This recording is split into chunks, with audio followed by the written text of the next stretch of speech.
এখন যে প্রক্রিয়াটা রয়েছে মিওসিস, তোমাদের বইয়ে কোষ বিভাজনে দুইটা প্রক্রিয়া আছে, মাইটোসিস, মিওসিস।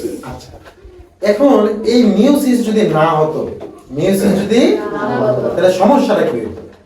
এটা বোঝার জন্য আগে আমরা জেনে রাখি যে আমাদের শরীরের যে কোষগুলা, প্রত্যেকটা কোষের ভিতরে ক্রোমোজোম থাকে কয়টা? 46টা। এখন নতুন যে শিশু জন্ম নেবে, এটাতে মার অবদানও থাকবো, বাবার অবদানও থাকবো না? তাহলে মার থেকে আবার মায়ের কোষ কয়টা? 46টা। বাপের থেকে কোষ হবে কয়টা? তাহলে টোটাল কয়টা হলো? 92। আচ্ছা, হোসেন, মানুষের শরীরে যে 92টা কোষ থাকে, ক্রোমোজোম থাকে, কয়টা থাকে? 46টা। তখন কি এরা মানুষ হবো? অমানুষ। তখন সৃষ্টিকর্তা কি করছে? এমন একটা প্রসেস আবিষ্কার করছে যার নাম হচ্ছে মিওসিস।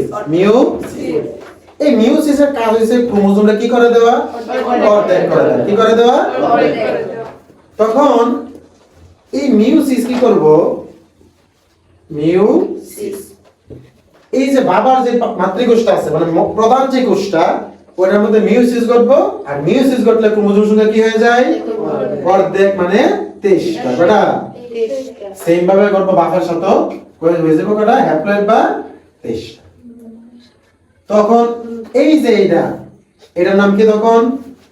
ডিম্বা বা জনন কি কোষ? এটাকে বাবা না, পুংজনন কোষ। পুংজনন না স্যার, পরে লিখো। এই যে মার কাছ থেকে যেটা আসলো, এটা কি বলে? বাবার কাছ থেকে যেটা আছে শুক্রাণু, সরি, শুক্রাণু। আর মার কাছ থেকে যেটা আসবে রয়েছে ডিম্বাণু। বাকি স্ত্রী জনন কোষ, স্ত্রী জনন কোষ। এখন সৃষ্টিকর্তা যে মিওসিসটা করলো, মিওসিস প্রক্রিয়াটা, এই মিওসিস প্রক্রিয়া করার ফলে সুবিধাটা কি হয়েছে? এই মিওসিস কি করে? মাতৃকোষগুলোর ক্রোমোজোমের সংখ্যা কি করে দেয়? অর্ধেক করে দেয়। কি করে দেয়? তখন এই মার যে বাবার থেকে যে 23টা আসলো, বাবার মার কাছ থেকে যে 23টা আসলো, 23 মিলা কত হইব? 46টা। তখন সে আবার কিন্তু মানুষের যে বৈশিষ্ট্য আছে, মানুষের ক্রোমোজোম করা থাকে 46টা। একটা কোষ, পুরো শরীরে না, একটা কোষে ক্রোমোজোম করা থাকে 46টা। আমাদের নতুন শিশু জন্ম নিছে করা 46টা। তাই এটা মানব জাতির বৈশিষ্ট্য কি রাখলো? বজায় রাখলো।